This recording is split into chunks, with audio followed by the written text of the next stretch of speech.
ठीक 5 बजते ही 5:30 बजे आप एग्जिट पोल को ला के रख देते हैं और गुना भाग ये तय करते हैं कितना महिला, कितना जीएनजी, कितना किस यूथ का क्या पढ़ा, महिला का क्या पढ़ा, ये इलेक्शन कमीशन ने अभी तक नहीं दिया। बिहार विधानसभा चुनाव 2025 अब अपने अंतिम पड़ाव पर पहुंच चुका है।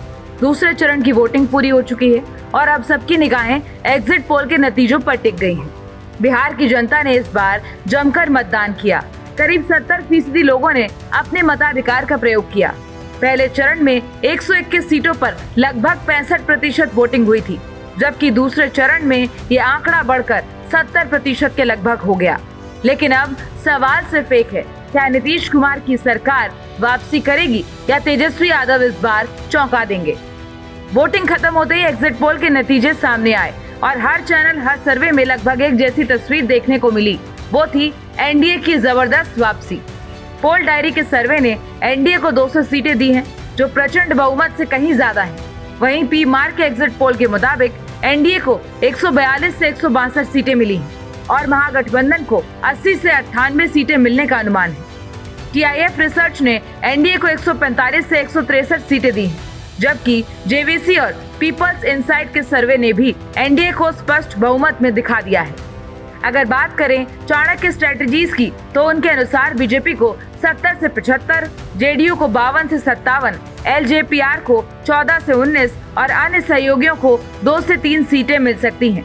यानी नीतीश कुमार और एनडीए गठबंधन एक बार फिर सत्ता में वापसी करते दिखाई दे रहे हैं। दूसरी तरफ तेजस्वी यादव का महागठबंधन 100 के आसपास रुकता नजर आ रहा है। मतदान उधर बंद और इधर मेरी पूजा शुरू, और पूजा में मेरा जो भाव आया है कि कांग्रेस और आरजेडी का बिहार से सफाया शुरू हो गया है।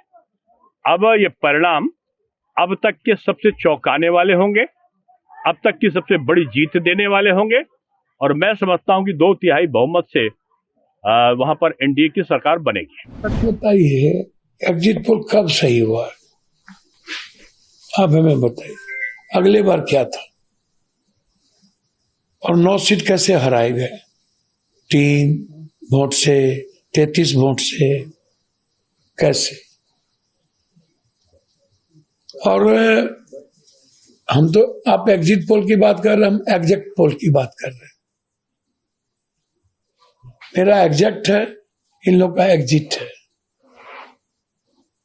दूसरी तरफ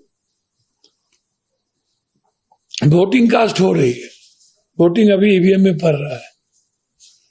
8 बजे तक पढ़ेंगे कि 9 बजे तक? ठीक 5 बजते ही 5:30 बजे आप एग्जिट पोल को ला के रख देते हैं और गुना भाग ये तय करते हैं कि 65% महिलाओं ने इनको दे दिया, जब अभी तक कितना महिला, कितना जीएनजी, कितना किस यूथ का क्या पढ़ा, महिला का क्या पढ़ा, ये इलेक्शन कमीशन ने अभी तक नहीं दिया। परसेंटेज क्या अगली बार पढ़ी, वो भी नहीं दिया। 69 लाख वोटर्स के एसआईआर कटने के बाद 0.1 या 3% अगले बार भी वोट कम हुई अगले बार से। तो फिर आप बाप तभी कह रहे हैं वोट बढ़ गया, वोट बढ़ गया, वोट बढ़ गया। अरे यार, वोट कहाँ बढ़ा? वोट किसका बढ़ा, ये भी तो बताइए। और दिलचस्प बात ये भी है कि चुनाव से पहले हुए ओपिनियन पोल्स में तस्वीर कुछ धुंधली थी। कुछ सर्वे महागठबंधन को मौका दे रहे थे तो कुछ एनडीए को, लेकिन जब जनता ने वोट दिया तो हवा का रुख साफ हो गया। बिहार के गांव से लेकर शहर तक मतदाताओं ने इस बार विकास और स्थिरता के नाम पर वोट किया। कैमूर, किशनगंज, औरंगाबाद और भागलपुर जैसे इलाकों में लोगों ने कहा कि वो उस सरकार को चाहते हैं जो शिक्षा, रोजगार और बुनियादी सुविधाओं पर काम करे। अब सभी की निगाहें 14 नवंबर की मतगणना पर हैं, जब तय होगा कि बिहार की सत्ता की चाबी किसके हाथ जाएगी। क्या नीतीश कुमार फिर से सत्ता में लौटेंगे या तेजस्वी यादव कोई चमत्कार करेंगे? आपकी इस पर क्या राय है, हमें कमेंट बॉक्स में जरूर बताएं और ऐसी खबरों के लिए देखते रहिए भारत एक्सप्रेस।